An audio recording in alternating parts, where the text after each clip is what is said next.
Welcome to the Living the Dream podcast with Curveball. If you believe, you can achieve.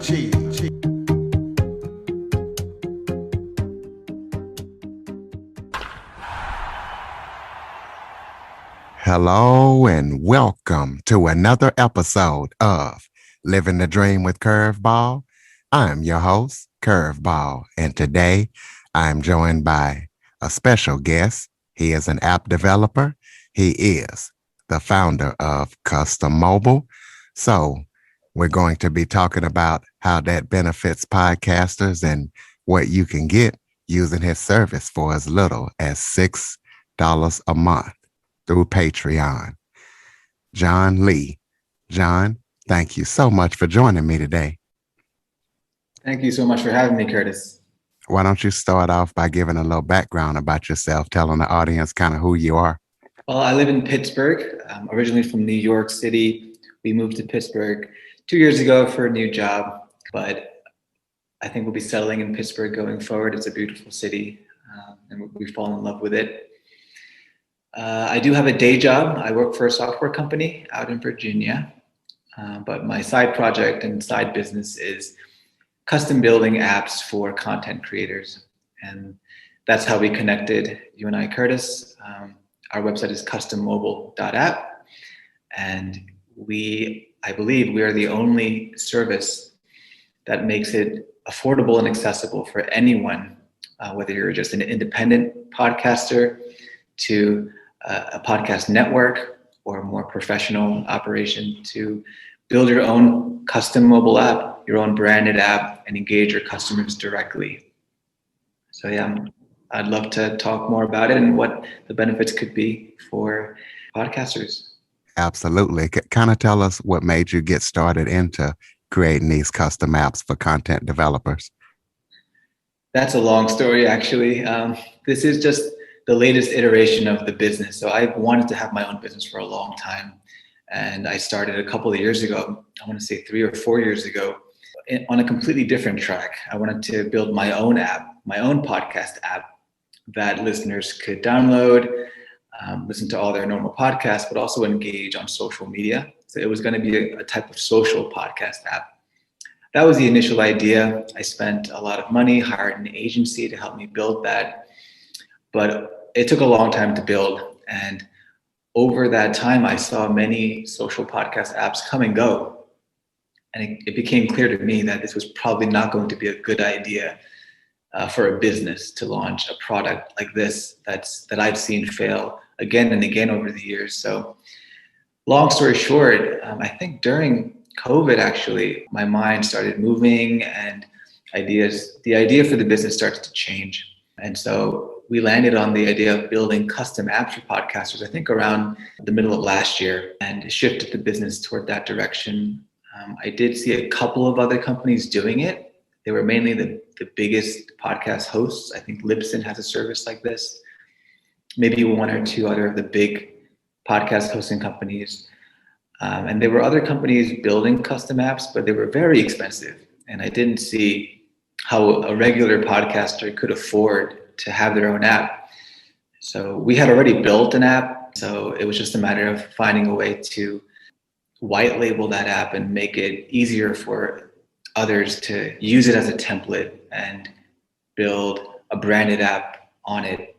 So that was how it began. Since we had that technology already built, how to operationalize that and make it more affordable for everyone. And so, like I said, I think we are the only agency out there that makes it affordable for anyone to make a mobile app for their podcast or even their small business at these prices. Basically, the same prices you would pay for a website. Now you can also have a mobile app. And I think maybe because it's so new and it hasn't really been an option on the table since now, I think it's taken some time, I think, for podcasters to understand what's in it for them. Why should they have their own mobile app? Why isn't it just fine to have their content distributed on Spotify and Apple Podcasts and on these other third-party platforms? Why it makes business sense to have their own mobile app on top of their website. So I'd love to go into that and try to help spread the word. Yeah, let's go into that. Why does it make good business sense for a podcaster to have an app versus just letting it get out through all the major podcast platforms? I think the primary reason would be the podcaster has no control over those relationships when their content is being distributed through third parties. The content is getting out there to a wide audience, which is great, and every podcaster should be publishing wherever they can, through Apple Podcasts or Spotify, everywhere they can. It should be on their website, on anyone's website, through that public RSS feed for sure. But there's no way for the podcaster to engage that listener if it's going out through these other third-party platforms. If it's going out through your website, and if it's going out through your mobile app, you own that relationship. So that listener can be listening to an episode. They can see other content, say on your website. They land, they listen to an episode. They'll see maybe you have a blog, maybe you're selling merchandise. They can convert from a listener to a customer when they're on your property, your website. And the mobile app, I think, acts in the same way. It's your own property. It's your front door to your shop if you're selling merchandise. It's your front door to your studio on the phones of your listeners. So they're carrying around the front door to your studio in their pocket. So when they open up the app, they're consuming your content, but seeing all the other things you're offering as well, whether it's written content, video content, it can all be in this under the same roof.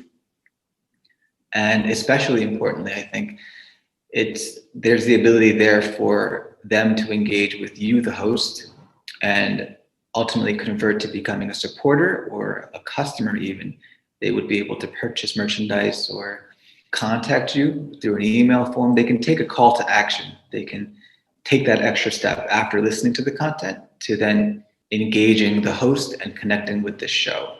That's something that isn't possible through a third-party app like Apple Podcasts. So if you're a business, and I think every podcaster is ultimately a business, they want to make their show financially sustainable.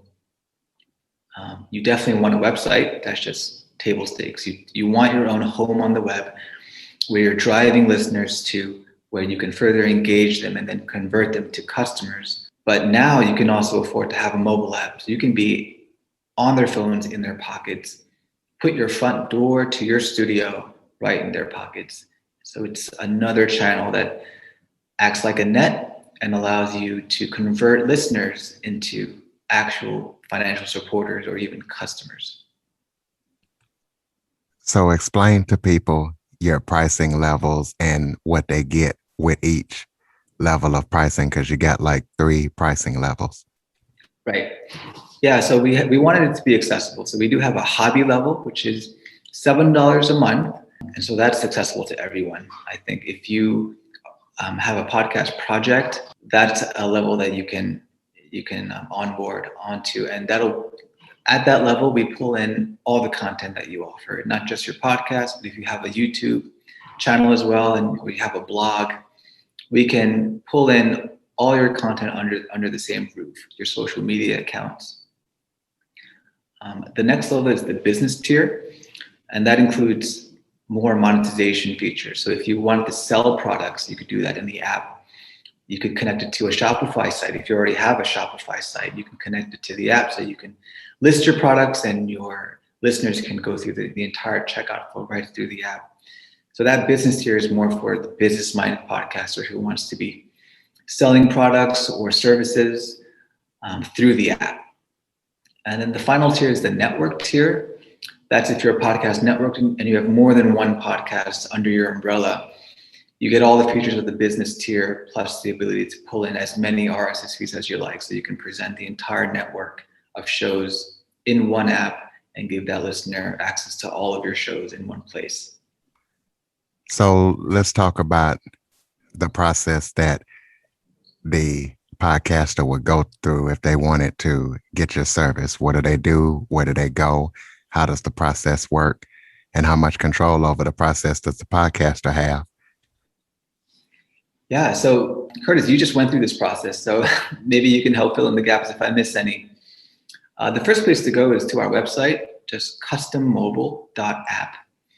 You could read through all of our information there. And then when you click through that website, it'll take you to our Patreon site. So we're using Patreon as our back-end customer relationship manager, if you will. And our tiers are there. You would support us as a patron at one of those 3 tiers. Once you become a supporter, then we begin to onboard you. I'll send you a message through Patreon with the details we need to start building a draft app. Once your app is drafted, depending on what tier you're on, if you're on the business tier or up, you'll get a login to the admin dashboard where you can log in, you can see the app, you can demo it right there, and you can manage your content yourself. So this admin dashboard allows users to update any content in the app and publish on demand. So that's a very powerful tool for a content publisher to be able to do. Once the app is drafted and the client is happy with it, then we begin the process of submitting to the app stores. Google Play will allow us to publish your app under our account if you don't have one yourself, or you can make your own account with Google. It's only $25, one-time registration fee, and then we can publish under your account in Google as well. Apple's a little more strict. Apple will not let us publish under our own account. So clients have to make their own Apple developer account with Apple, and Apple will charge their customers $99. So there's a little bit of a hurdle to get published to Apple, but we've seen that investment is definitely worth the investment. $99 plus tax, so about $110. And not only that, you can't do it as an individual. You have to add it as an organization account, just so listeners know. Yes, that's a great point. Thank you for reminding me, Curtis. Yes, you would want to register as an organization, and you'll need to be a registered business to do that. Can I throw it back to you, Curtis? How was your experience? I mean, you've just gone through this. I think your app published yesterday. So I'd love to hear your feedback on how the experience has been for you. Well, I was going to ask you a couple of questions. I still need to go in and change my individual account to organization. But the question I was going to have is, let's say that a person does not have an Android device. Can they still see the app stats and the downloads and still do anything with it? Or do you have to have an Android device to be able to do anything or see anything with your app? So at the business tier, you do get a login to the admin dashboard. And so you could log in and see the app analytics. And also there's an emulator inside there, so you can preview the look and feel of the app in there. To get a real sense of what the Android app looks like, though, it would be best to find a friend with an Android phone and be able to download it and play with it there. Because the emulator in the admin tool is not perfectly realistic. Do you know if the Android app, because I don't have an Android device, I guess I will have to upgrade to the business tier. So the first question is, do you know about accessibility? Is it going to be accessible for all, or are you sure about that? I have to get back to you on that, Curtis. I'll ask about accessibility, but my assumption right now is it should be. I'm sure the vendor that we use has considered that, but I will get back to you on that. Okay, so the next question I have is, what if somebody starts out as the hobby, the $6 a month or $7 a month, and then they decide they want to upgrade to another tier? How do they do that? Explain that. That should just be in Patreon. You can simply go in and update your subscription level in Patreon. We can do that directly through your website? You can go to Patreon directly or through the website. It doesn't matter. You'd already be, I guess, a patron through Patreon. So you can just go into your Patreon account and update your support tier to one of the higher levels. Well, give us your website again and give us your social media links so people can contact you and get their own mobile app. Sure. So you can find us at custommobile.app. And then through there, you'll find our Patreon page as well. Okay. And do you have anything else? Any final thoughts before we close it out? Well, I just want to thank you, Curtis, for giving me the opportunity to talk about the business for the first time. This is my first interview, and I want to thank you again for the opportunity. If anyone has any questions about our service, please don't hesitate to reach out to me through the website. You can find a contact form there, or you can email me directly just at hello@custommobile.app, and I'll read that email and get back to you. Thank you. And just to let you know, I think it would be a good idea for you to get on the podcast guest directories like Podded and podcastguest.com. There are others. And I think it would also be good for you to join up with these podcasting groups on Facebook. I'm a member of several of them. That way people can know, because I know when I put this episode out, I will be putting it out through those groups, because I think this is a great opportunity, like you say, for people to get an app that's affordable and that they can monetize and do other stuff with. So thank you so much for joining me today, John. Thank you so much, Curtis. And listeners, please be sure to follow, rate, review, share to all your content creator friends after listening. For more information on the Living the Dream podcast, visit www.djcurveball.com. Until next time, stay focused on living the dream.